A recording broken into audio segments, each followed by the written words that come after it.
Hello दोस्तों, मैं आपका दोस्त मनोज। और दोस्त, आज का हम स्वागत करते हैं आज फिर से आपका आपके अपने चैनल फिजिक्स बाई एम के सर में। क्या सोच रहे हो?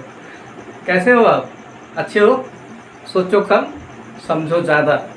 सोचने से कुछ नहीं होता, समझने से सीखते हैं ना। और किसी ने कहा है कि जिंदगी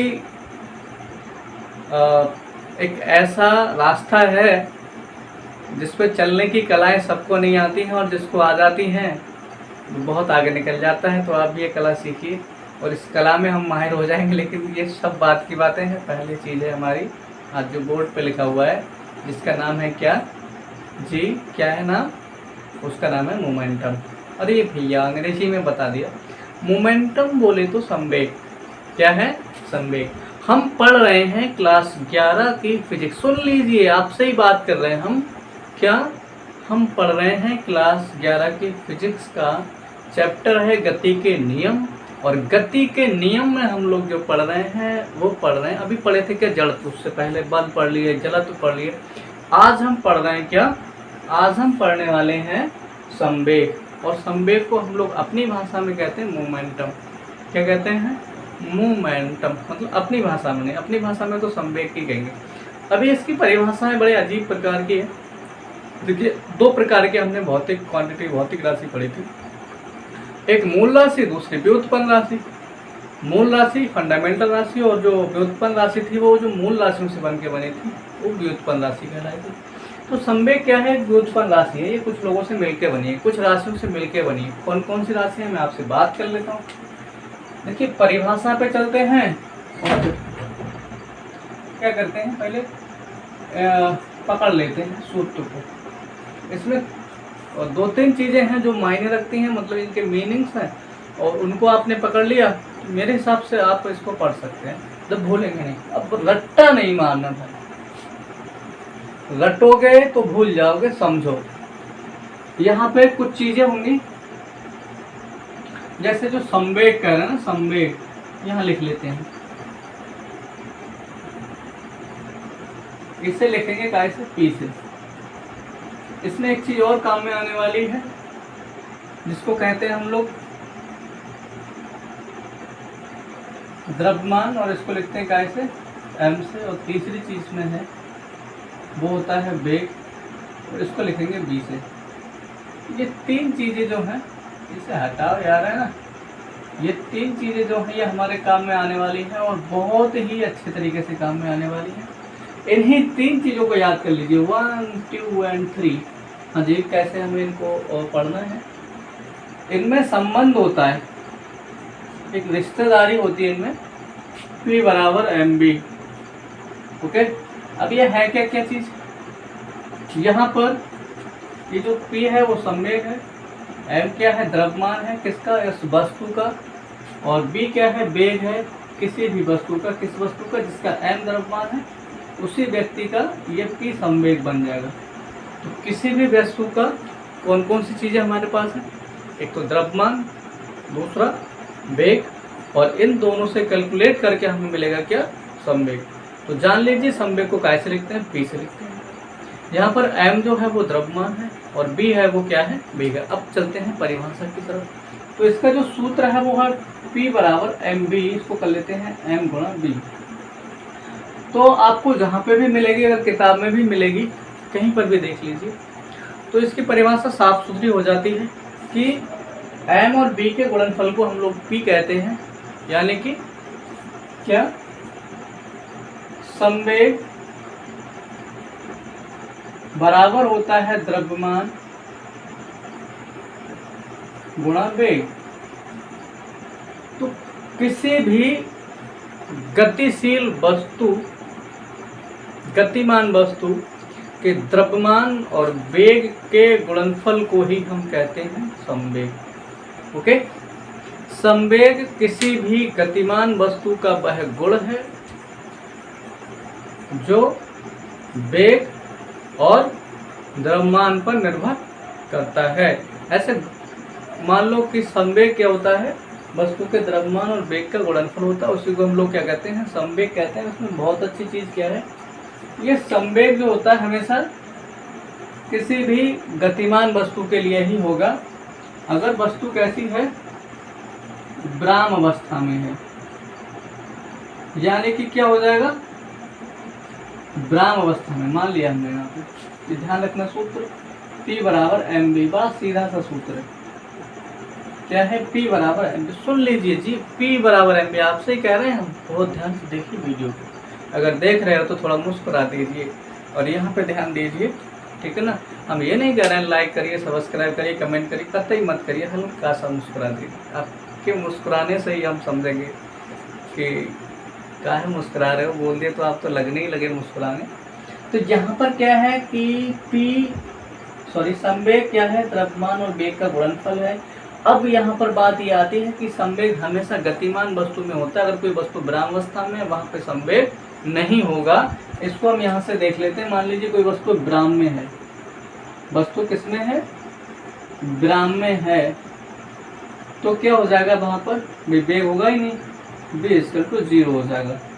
अगर यहाँ से हम देखेंगे तो P = हो जाएगा m गुणा v की जगह रख देंगे 0, तो P = हो जाएगा 0, क्योंकि m से जब 0 की गुणा करेंगे तो 0 बन गया। तो संवेग क्या हो गया, 0। अगर किसी वस्तु के अंदर वेग नहीं है, कोई वस्तु विराम में है, विराम का मतलब समझते हो, रुकी हुई है, गति नहीं कर रही है, तो अगर वस्तु विराम में है तो उसका संवेग होगा 0। अगर किसी वस्तु का द्रव्यमान कैसा है,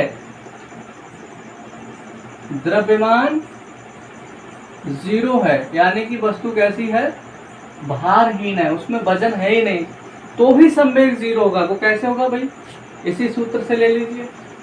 हमें पता है P बराबर होता है mv, m बराबर 0, तो P बराबर भी कितना हो गया, 0। तो यहाँ पे ध्यान रखना, अगर वस्तु में संवेग उसी में होगा जिसका द्रव्यमान होगा, जिसका द्रव्यमान नहीं होगा उसमें संवेग नहीं होगा, जिसमें गति होगी उसी में संवेग होगा, जिसमें गति नहीं होगी उसमें संवेग नहीं होगा। तो ये तो थी संवेग की परिभाषा। ओके, आपको समझ में आ गया होगा क्या, संवेग। संवेग क्या है, संवेग द्रव्यमान और वेग के गुणनफल को हम लोग क्या कहते हैं, संवेग कहते हैं। P बराबर mv, फार्मूला याद कर लेना। अब यहाँ से अगर हम निकालते हैं मात्रक किसका, संवेग का, ये बहुत कॉम्प्लिकेटेड, मतलब कठिन नहीं है, लेकिन मात्रक पूछते हैं P का, ठीक है। तो P का मात्रक कैसे निकल जाएगा, बड़ा आराम से निकल जाएगा भाई, m का मात्रक गुणा v का मात्रक। m का मात्रक क्या होता है भाई, किलोग्राम kg, और v का मात्रक क्या होता है, मीटर प्रति सेकंड। तो इसका मात्रक क्या हो गया, P का मात्रक किलोग्राम मीटर प्रति सेकंड, किलोग्राम मीटर प्रति सेकंड, ये मात्रक हो गया किसका, P, यानी कि संवेग का मात्रक होता है किलोग्राम मीटर प्रति सेकंड। ये किसका मात्रक होता है, ये होता है संवेग का मात्रक। तो कैलकुलेट हो गया ना, आपको संवेग का मात्रक पता लग गया, संवेग का सूत्र पता लग गया, संवेग की परिभाषा पता लग गई। अब हम क्या दैनिक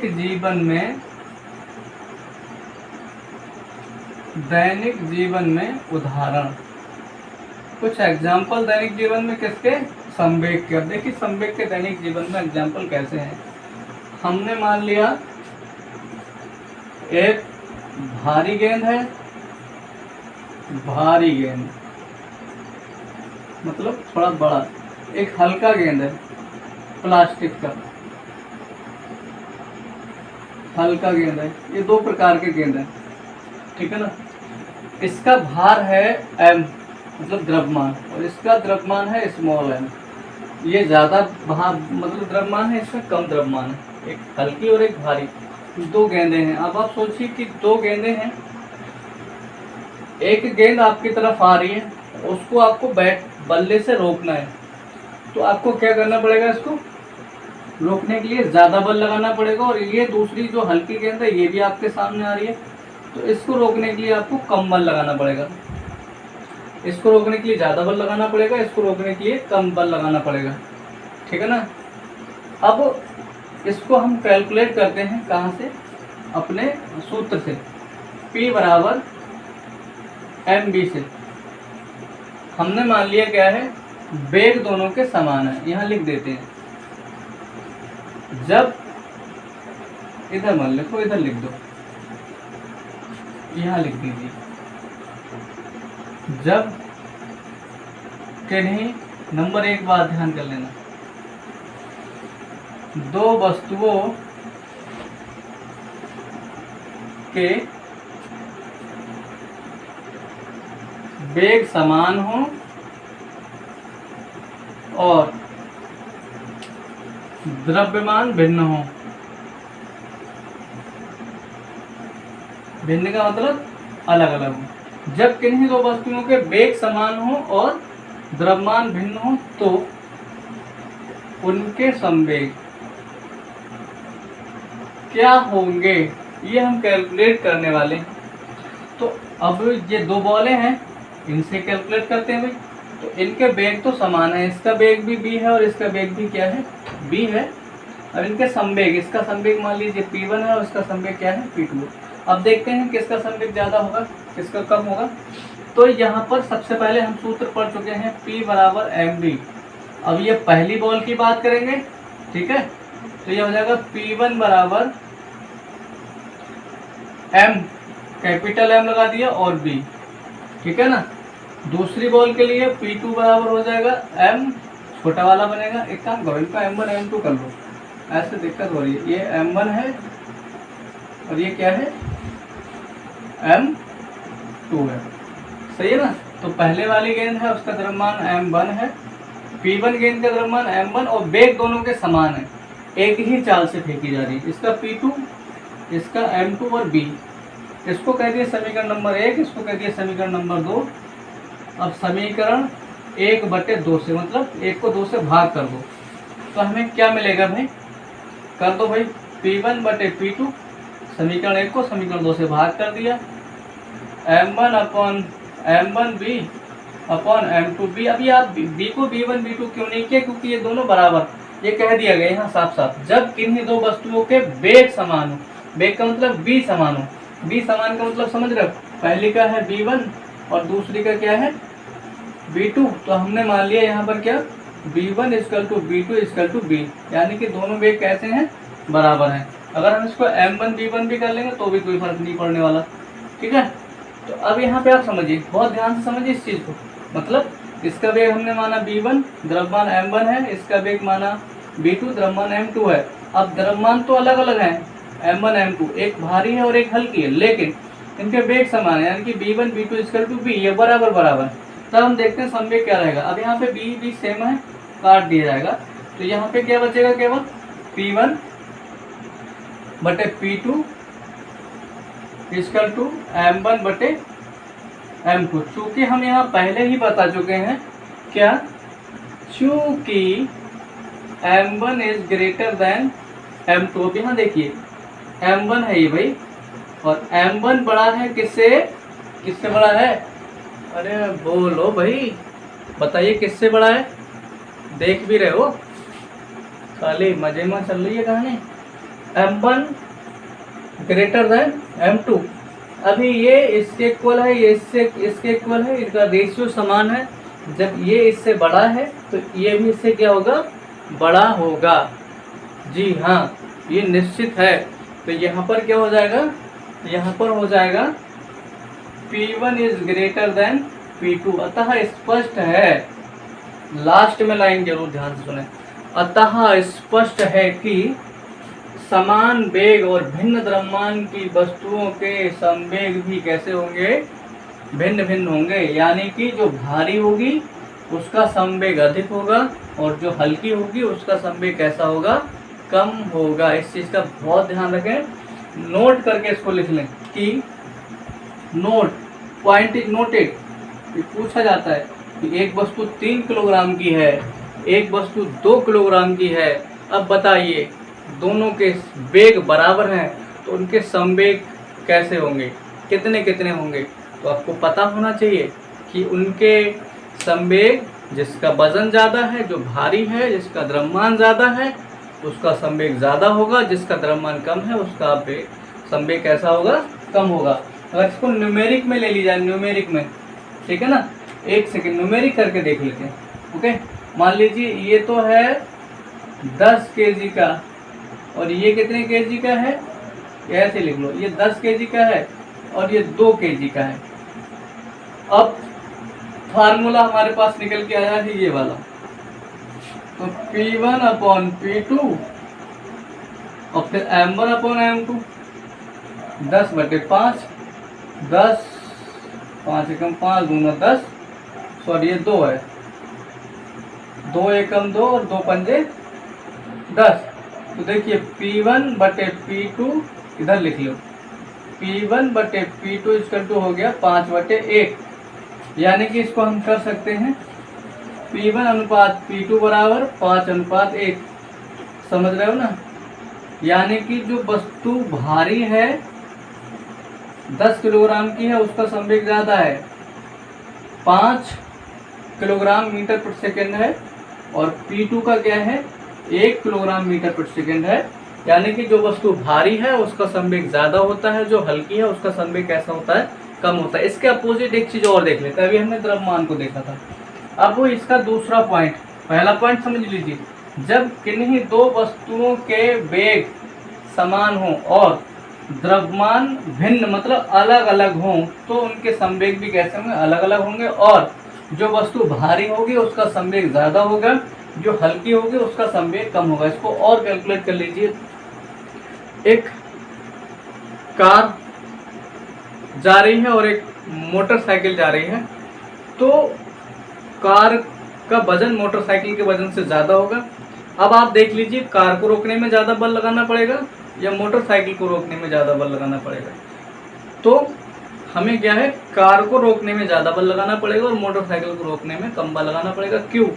क्योंकि कार का वजन ज़्यादा है, उसका संवेग भी ज़्यादा होगा, और मोटरसाइकिल का क्या है, वजन कम है, उसका संवेग कैसा होगा, कम होगा। अब चलिए थोड़ा सा और देख लेते हैं। अभी तो हमने वजन को देखा था, लेकिन अभी इसका एक और पॉइंट हम देख लेते हैं। एक मिनट में थोड़ा रफ कर लूँ, फिर हम बात करते हैं आगे। अब बात करते हैं आगे, और आगे की बात क्या है, देखिए यहाँ पर हमने अभी जो पॉइंट पहला कैलकुलेट किया था उसमें हमने क्या किया था, 2 बॉलें ली थी, एक बड़ी थी और एक क्या थी, छोटी थी। और एक चीज़ ध्यान रखना, ये बॉलें गति में होंगी, क्योंकि बिना गति में तो ये गति कर रही है, विदाउट गति के क्या होगा, अगर गति नहीं होगी तो वहाँ पर संवेग नहीं होगा। तो ये गति की तो बात ही है, ध्यान रखना। अब इसका द्रव्यमान m1, इसका द्रव्यमान m2, इसका वेग v1, इसका वेग v2। ये दो क्या है, बॉलें हैं, और ये ऐसे गति कर रही हैं, ओके, मोशन में है दोनों। अब हमने मान लिया कि अब की बार में दोनों वस्तुओं के द्रव्यमान समान है, किंतु क्या है, वेग भिन्न भिन्न है। तो संवेग, तो P क्या होगा, हमने मान लिया क्या, हमने मान लिया कि ये जो गेंदे हैं इनके वेग जो हैं वो अलग अलग हैं, लेकिन ये कैसे हैं, मतलब m1 = m2 = क्या है, m। इसका मतलब आप समझ रहे हो, m1 m2 दोनों m के बराबर हैं, मतलब दोनों द्रव्यमान कैसे हैं, बराबर बराबर हैं। दोनों द्रव्यमान कैसे हैं, बराबर बराबर हैं। दूसरी चीज, v1 is greater than v2, मतलब समझ रहे हो, इसका वेग इससे ज़्यादा है। इधर बराबर बना लो है, नहीं तो आप चक्कर में पड़ जाओगे। जितनी बड़ी ये है इतनी बड़ी ये, दोनों बराबर बराबर, ठीक है। अब इसका वेग जो है वो इसके वेग से ज़्यादा, ये लिख के देखो, v1 is greater than v2। ये इसका मुंह जिधर खुला होता है ना, इसका चिमटे का, तो उधर को इसको कहते हैं, ये सामने वाली बड़ी होती है, ऐसे करके जिधर मुँह खुला है ऐसे करके, तो उधर की चीज़ कैसी है, बड़ी है। कैसी है, कैसी है, बड़ी है, ठीक है।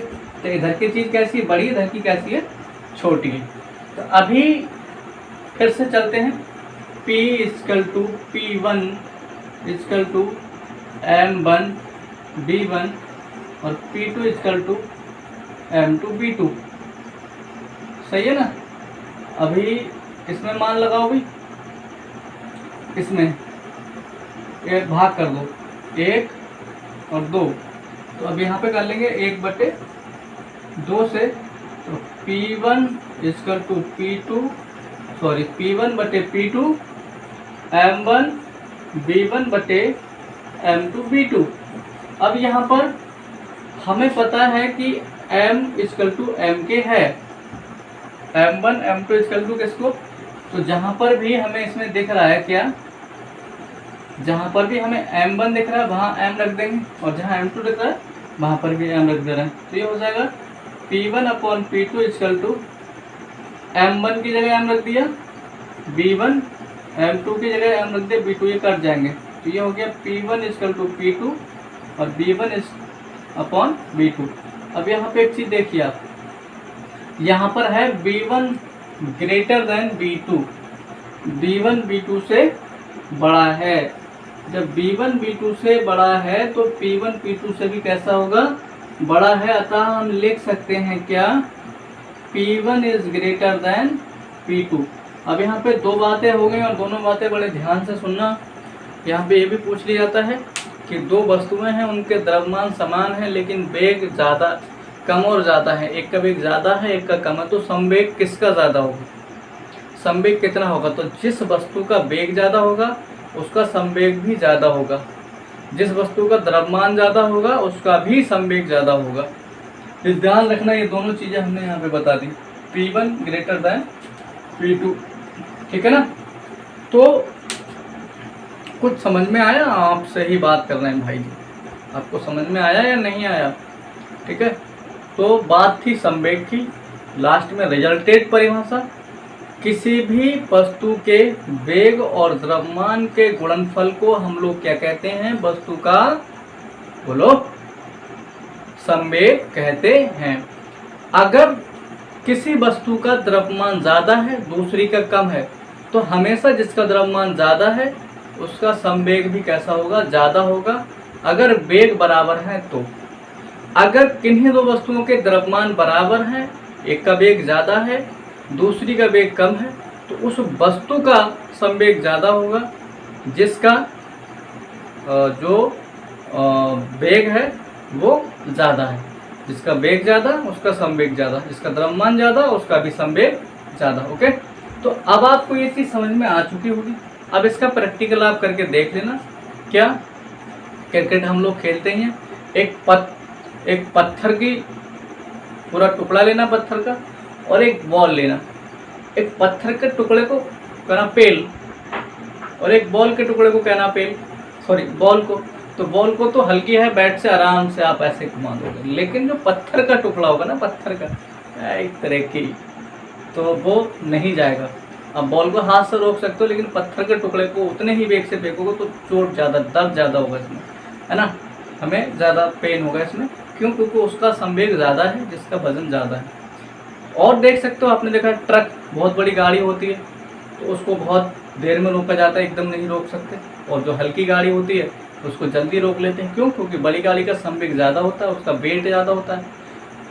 वहीं पे अगर हम देखा जाए कि दो कारें हैं, एक हल्की हल्की चल रही है, एक बहुत तेज़ चल रही है, तो हल्की कार को रोकने में आराम से रुक जाएगी क्योंकि उसका संवेग कम हो गया, और जो तेज़ चल रही है उसका क्या है, संवेग ज़्यादा, उसको रोकने में हमें ज़्यादा बल लगाना पड़ेगा। तो बहुत सीधी सी परिभाषा है, और आशा करता हूँ समझ में आया होगा। और एक चीज़ और, आप लोग लाइक मत करिए, सब्सक्राइब मत करिए, लेकिन हाँ यार कमेंट ज़रूर कर दीजिए, क्योंकि आपके कमेंट हमारा मोटिवेशन होते हैं, हमें आगे वीडियो बनाने के लिए मजबूर करते हैं। और आप लोगों का मैं बहुत बहुत धन्यवाद करना चाहूँगा, क्योंकि आप लोग जितना प्यार मुझको दे रहे हैं शायद उसकी उम्मीद नहीं थी, और जितना मेरे वीडियो को पसंद कर रहे हैं, अच्छा बनेगा और अच्छा बनेगा। जितना छाछ को चलाओ उतना ज़्यादा वो मक्खन निकल के आता है। आप भी प्यार करिए, लाइक करिए, सब्सक्राइब करिए, शेयर करिए, उतना अच्छा पढ़ाऊँगा। ओके, तो मिलते हैं नेक्स्ट अगले वीडियो में, तब तक के लिए tata bye bye, take care friends.